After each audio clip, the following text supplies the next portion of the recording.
Hello, my name is Billy Cosgrove, and I'm going to be reviewing a study that goes over guns and evil and testosterone levels and aggressive behaviors. Um, the research question in this study, which is titled Guns, Testosterone, and Aggressions, an experimental test of mediational hypothesis, written by Jennifer Kleinsmith, Tim Kasser, and Francis T. McAndrew.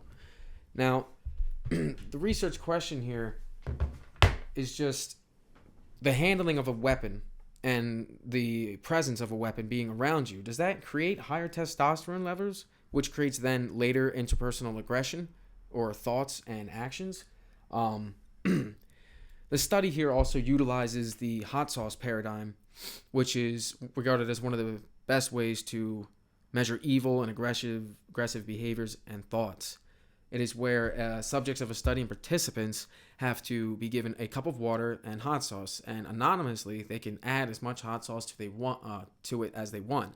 And it is told to them that it will be given to a next participant or somebody or a subject to the study. So I have a video here I'm going to show, and I will go over and explain its relevance to the subject at hand. Since 1990, the number of gun deaths worldwide has reached 6.5 million. Three-quarters of gun deaths occur in just 15 countries. Latin America is home to some of the world's most violent countries by murder rate. El Salvador, Venezuela, and Guatemala are the top 3 countries for deaths caused by guns per population. These Latin American countries are marred by corruption, organised crime, and a dysfunctional criminal justice system that further fuels the problem. The availability of guns in the United States is another concern for these countries. An estimated 200,000 guns a year that were first sold in the United States are smuggled over the southern border and used in violent crimes in Latin America and the Caribbean. In the United States, the constitutional right to bear arms has led to looser regulations and easier access to firearms. This contributes to the 30,000 men, women, and children who are killed with guns each year. Mass shootings attract the headlines, but in fact these make up only 0.2% of gun deaths. 60% of gun-related deaths are in fact suicide.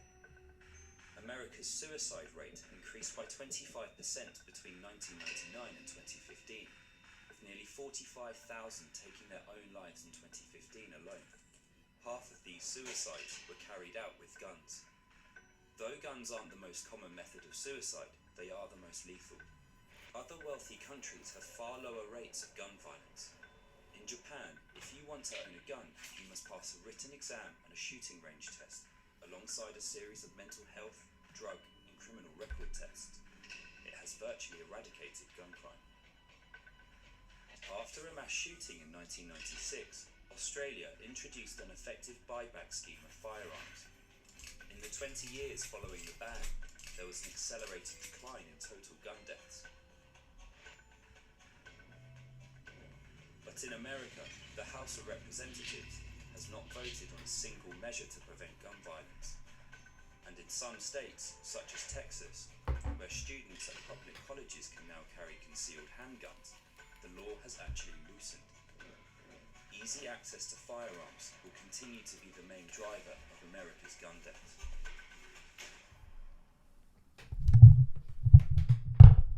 Okay. So with that video there, we see that America makes up the highest percentage of gun ownership across the globe. With current mass shootings at an all-time high, you have to wonder to yourself, is the presence of a gun inducing higher testosterone? Given that people in America, students now, they said, in Texas can even carry weapons to their class in college campuses. And you have to wonder, is the presence of weapons creating higher aggression because of the higher testosterone levels positively correlated with that? And it's just with all these shootings happening at these festivals, music festivals, and schools and churches, and we're not seeing it nearly as much in other countries such as Japan because of the extensive background checks and the testing. It just deters a lot of people from getting a gun. But with America, the right to bear arms and how old that right is, and when it was enacted, there hasn't been really many pushbacks and to it, because so much of America's households across the whole country usually have a weapon in it. A lot of them do, opposed to another country such as, UK or the Japan. Japan, sorry. Handling a gun will increase testosterone, which will increase aggression, which we haven't really seen and we're able to find in past research studies, which is why we just find this very surprising and we're going to study it here today.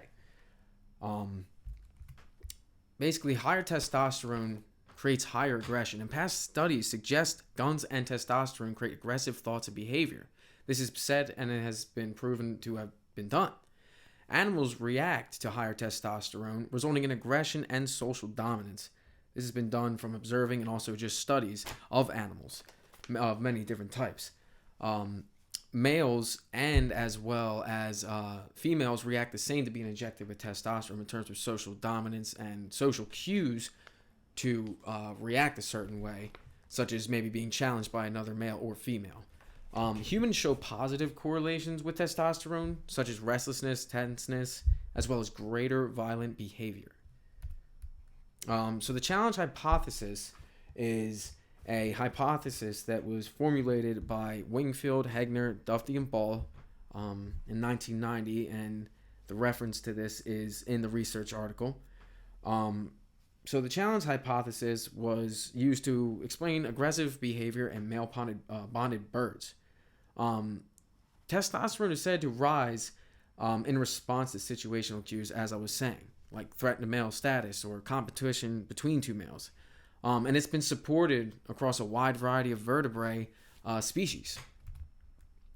Now, our study here was conducted on 30 male college students in the age range of 18 to 22 years old, and they were offered to be receiving course credit, or they can have a small monetary reward. Now, the procedure of this study was guidelines were administered and consensual agreements. Participants to follow these and be tested before consent procedures by a female experimenter. This female experimenter was the one who took the samples in which measured testosterone levels, through which she collected these saliva samples in a 6 milliliter saliva sample at two different times of timestamp 1 and a timestamp 2. Participants were misled and told the study was focusing on taste sensitivity and attention to detail, so we didn't have any issues with mingling the results with anything that would inhibit them giving genuine reactions, as much as we could to replicate real-world instances. So participants spent 15 minutes either handling a toy or a pellet gun. Participants, now hold on one sec. This toy was Mousetrap, and the pellet gun was a Desert Eagle. Both I have images of right here on the left side. Participants were to write instructions regarding assembling and disassembling, as well as drawing the object and listing its parts.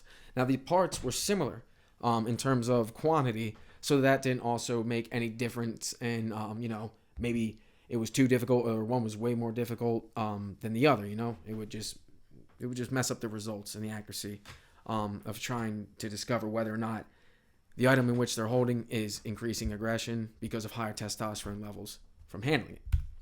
So, the participants provided the first saliva sample when they first walked in from that female experimenter. And then they were taken to a room with a TV, chair, and a table.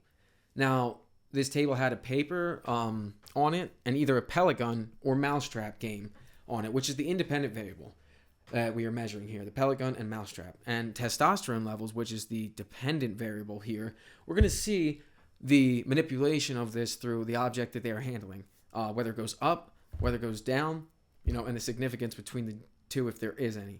So the experimenter then leaves the room, and the participants spent 15 minutes handling the object and writing these instructions or drawing drawing an image of it, and also listing out instructions on maybe how to disassemble and reassemble it.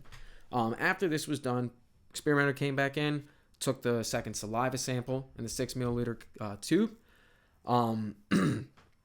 So basically, when that was done, these were used after that to, after this portion of the study was done, they got the first two samples. It was used, and they were to now be given a cup of of water. This was where the hot sauce paradigm comes in. They were given 85 grams of water containing a single drop of hot sauce. And they were told this was prepared by a previous subject.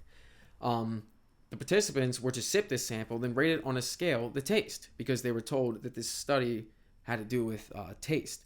And then after this, the experimenter brought in an 85 gram, then given 85 grams of water in a cup and a full bottle instead of just a drop of Frank's Red Hot Sauce. And this is the part of the paradigm, the hot sauce paradigm. And these participants were then told to prepare the sample for the next participant or subject. This would remain confidential, and they were told, the participants, experimentals told them, no one will know. This was all going to be confidential and done anonymous. The experimenter then begins to leave the room, and the gunner game is left with them, notably with the participants during the time. Obviously, this will be the same one that they handled during the 15-minute session. Now, the cup is measured in grams to assess aggression. By this, I mean afterwards, the experimenter would come back in after 15 minutes. After the participant waved them down to come back in, or gave a signal of some sort to come back in, and they would take back out the hot sauce. And the participant was to believe that this was going to be given to the next subject or participant. When really they measured it in grams to assess aggression, to see how much they added in terms of the Frank's Red Hot Sauce. And we're going to compare and contrast the two of, did you handle the gun or did you handle the toy, and how does your aggression and your testosterone levels maybe or maybe not positively correlate this. So afterwards, subjects watched relaxing nature scenes in order to calm them down in case there was any later interpersonal aggression. When they left, they were listening to classical music, and they were debriefed on the study and told the real nature of the study. And an interesting point is that many participants were disappointed other subjects did not receive the sample of hot sauce and water. It's very odd, but something worth noting. This was, obviously, given it's a study that tries to, measure evil thoughts and actions and induce them, you definitely want to debrief them and have them calm when they're leaving. So, what do we find? So here on the left-hand side, we have gun and testosterone measurements. And on the right-hand side, we see toy and testosterone. Now, the mean change of testosterone and the standard deviation of testosterone, we can see here is greatly significant increased opposed to the toy interaction and the 15-minute handling of that toy and or gun.